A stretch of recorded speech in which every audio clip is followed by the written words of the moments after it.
Nesse mês França, eu li Os Privilégios, do Stendhal, que foi publicado póstumamente.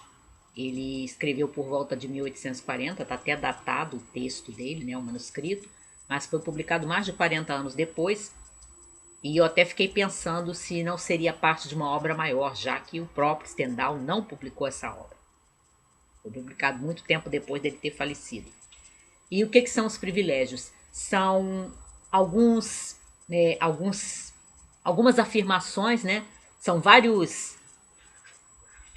vários artigos, como estão aqui, onde o autor vai falar dos privilegiados, ou aliás, de um privilegiado, que é, o privilegiado aqui tem um sentido de um iniciado, iniciado em artes esotéricas, né? Numa espécie de religião de magia, né? Porque ele vai falar aqui de várias coisas que o privilegiado, o iniciado nessas artes esotéricas, pode fazer, né? Usando um determinado anel, que ele pode de repente voar de um lugar para o outro, se transformar numa outra pessoa, mas só em determinadas condições que ele tem que obedecer para conseguir ter esses poderes.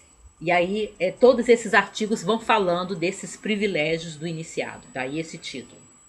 É um texto curioso, mas não é um texto assim que empolga, né? É curioso porque, como diz o apresentador, é interessante a gente ver esse lado, talvez místico, do Stendhal, que era um realista ferrenho, né? Mas eu fiquei pensando se não seria parte de uma obra, por exemplo, satírica, quem sabe, já que não foi publicado em vida. Esse texto estava solto, né, no meio dos outros textos que não foram, né, não foram revistos e nem publicados pelo próprio Stendhal. Isso aqui foi escrito uns 2 anos antes dele vir a falecer. Vale como curiosidade. Depois eu li A Confissão de um Filho do Século, do Alfred Musset. O Alfred Musset nasceu em 1810 e essa obra foi publicada em 1836. Ele tinha apenas 26 anos. E o seu herói, o Otávio, tem 19 anos quando o romance começa. E é um romance mesmo dentro do romantismo francês, embora quando a gente lê todo, dê para entender por que, quando Musset foi eleito para a Academia Francesa de Letras, ele fez um discurso onde ele fazia severas críticas ao movimento romântico, apesar de fazer parte dele. Mas quando a gente lê até o final essa obra, eu acho que dá para entender por quê. Trata-se da história desse rapaz, desse jovem, o Otávio, e o romance é narrado na primeira pessoa.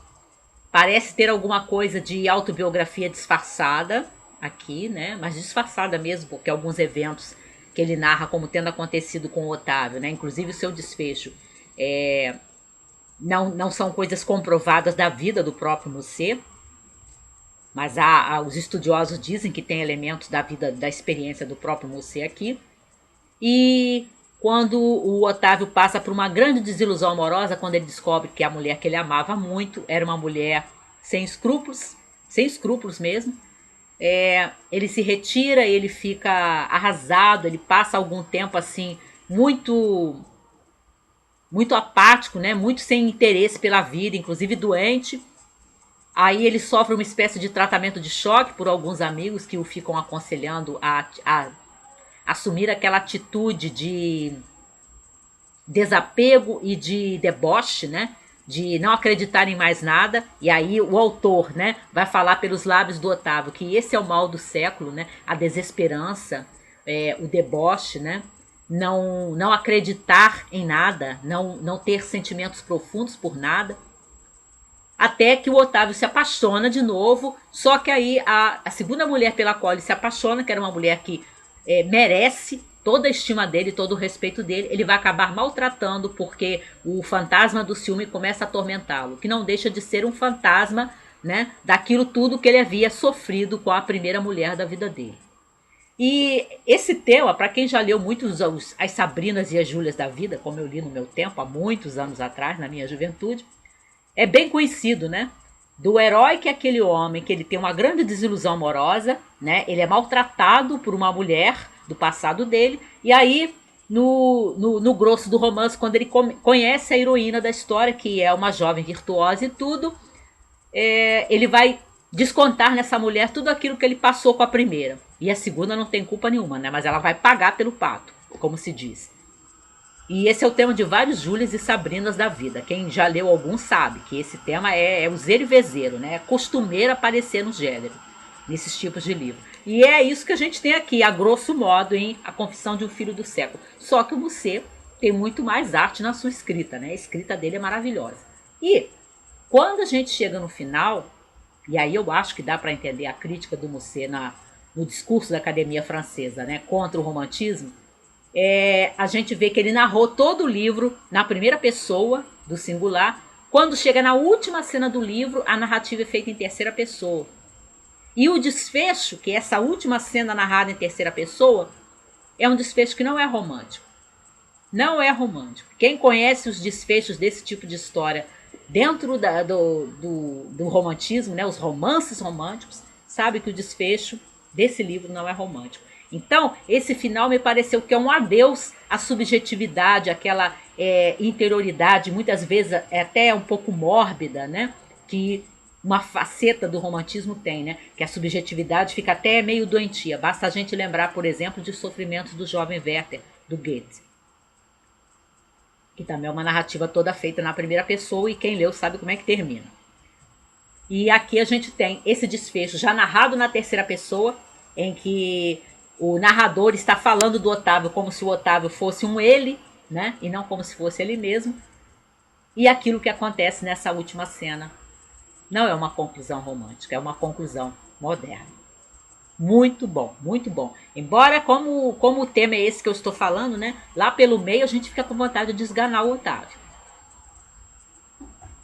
Depois eu li também, no mês França, Tribulações do Chinês na China, do Jules Verne, que tem uma proposta inicial muito legal. Eu só acho que pelo meio o Verne não teve o ritmo e não teve, me parece assim, a imaginação para criar essas atribulações de uma forma que valorizasse aquele início que ele dá.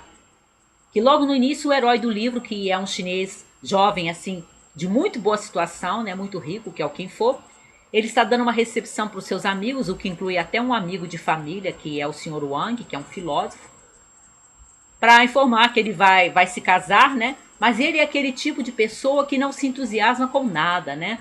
Ele acha assim tudo um pouco entediante. E aí o Sr. Wang diz para ele que ele só daria valor a tudo aquilo que ele tem, inclusive, né, esse casamento com a moça da qual ele até gosta, se ele perdesse essas coisas, né? Que a gente só dá valor àquilo que a gente tem quando a gente passa por uma tribulação, passa por um sofrimento. Daí o título. Só que eu acho que essa parte mesmo das atribulações do Kin Fo não são bem exploradas pelo Verne. Eu acho que ele passa, né, essa questão das tribulações, mas não com a imaginação, com a riqueza, com o ritmo que o início dá a impressão para a gente que vai ter. Aí, quando chega nas últimas 60 páginas finais, mais ou menos, o livro realmente fica empolgante. Mas aí já é mais para o fim. É bom, né? Mas não está à altura dos meus favoritos dele, como Miguel Strogoff, 5 Semanas no Balão e A Volta ao Mundo em 80 Dias.